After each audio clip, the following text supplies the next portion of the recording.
Hey, what's going on? Eric Zubik here, covering more of your goofs. Apparently, we've reached the next to last week, and already we're introducing another engine to the franchise. What a shocker, ain't it? Anyway, this episode, Escape. So let's head down to Sodor, where Douglas and Edward are basically discussing some concerns. I got nothing else for the rest, so let's get to it. One day, Edward was talking to Trevor. And apparently his whistle became crooked during the process. What a pity, ain't it?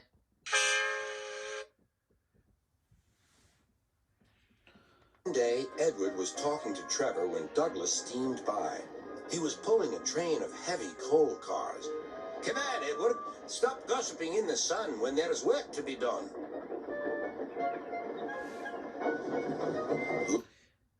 Percy, where's your brake van? Later, Edward spoke to Douglas. You too, Edward.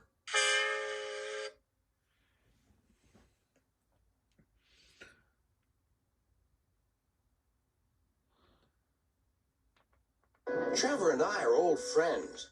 Wait a minute. There was another goof, too. Later, Edward spoke to Douglas. Douglas had Donald's whistle.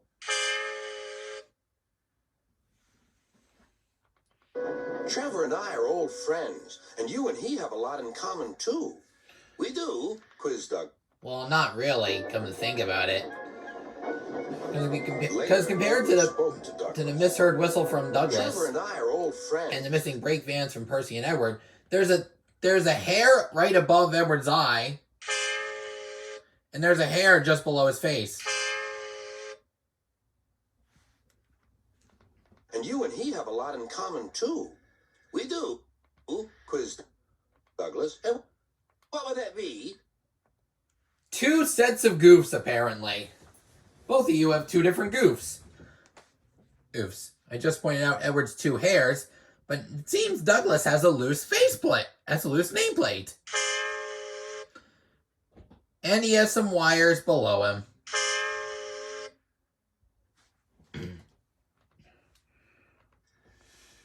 "Scrap," said Edward quietly. Douglas gasped. "Don't mention that word. It makes me wheels wobble." "It does the same to Trevor," replied Edward. Uh-oh, another earthquake. Okay, how many earthquakes has that been through this entire run? He was being sent to the scrapyard, but the vicar and I saved him, and now he's really useful again. Even so, Sir Topham Hatt certainly does need another steam engine here. "Aye, he does, and quickly." That night, Douglas was still working. He had taken the midnight goods here. Hold on. "Aye, he does, and quickly." Pay attention. Milgo, Mavis, and Diesel are on this Douglas end. was still working. He had taken the midnight goods train to a station at a faraway part of the island where only the Diesels work. But apparently they seem to move around quite a bunch. And if that don't suck enough, think again. He was just shunting, ready for his return journey, when He passed by a crooked piece of track. And pay attention, that scrap's already painted before the story, before a later point in this scene. "That sounds like a steam engine," he thought. The hiss came again. "Who's there?" asked Douglas. A whisper came. "Are you Sir Topham Hatt's engine?" "Aye, I'm proud of it." "Well, I'm Oliver, and I'm with my brake van towed. We've run out of coal and have no more steam." "But what are you doing?" "Escaping." "From what?" "Scrap." Douglas shivered. Then he remembered Edward's story about saving Trevor. I'll be glad to help you. It'll have to look, though, as if you're ready for scrap and I'm taking you away. Their drivers and firemen agreed to help, too. But their scrap was already painted But like I pointed out earlier, their scrap was already painted just before this agreement. Everyone worked fast. No time to turn round. I'll run tender first. Come on.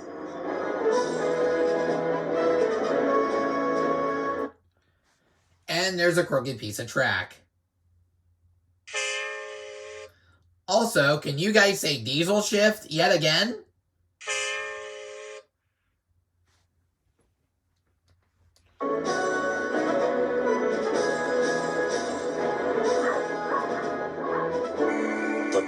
I mean, that's the third time we see Diesel in a scene, and Mavis has a second appearance. Before they could clear the station, they were stopped. Aha! Called a foreman. A Great Western engine and a brake van, too. You can't take these. Aye, but they're all for us, said Douglas's driver. See if you're... Oh, don't not tell me Douglas's other side of the nameplate. Nameplate on the other side's also loose. Self. The foreman looked all over Oliver. Seems in order. Right away, guard. Wait. See for yourself. Hold on. The foreman looked all over Oliver. Well, Oliver is missing an eyebrow.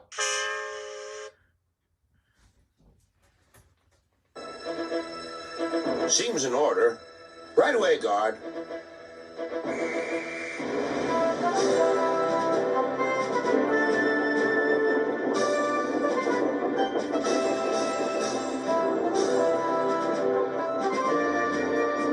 That was a near thing. And it is a near thing. You got a black dot. Apparently, Douglas has a black dot on his face.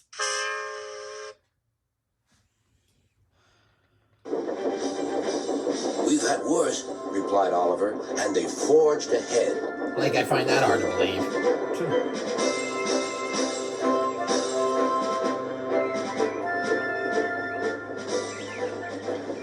It was daylight when their journey ended.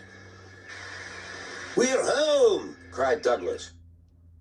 Driver, there are the works. We'll find a place for Oliver. Oliver said goodbye and thank you, and Douglas puffed away. The next day, Henry had a worser case of wonky eyes.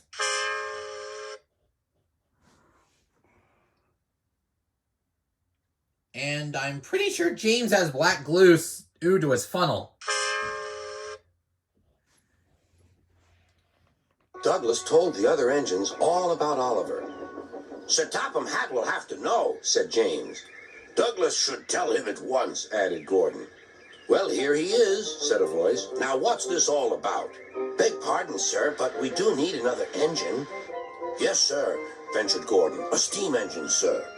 Well, unless one is saved from scrap, there's little hope. But, sir, one has. Yes, indeed. And thanks to you, Douglas, he is now at our works. Oliver is just what we need for Duck's branch line. Everyone cheered. Wait a minute. Thomas has Edward's whistle. Alright, let me... oh, and James has wonky eyes. Well, I mean, he didn't before, but now he does.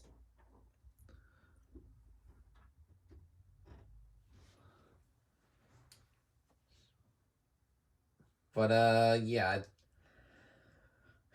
Yeah, I was looking around to see if there was any mishaps.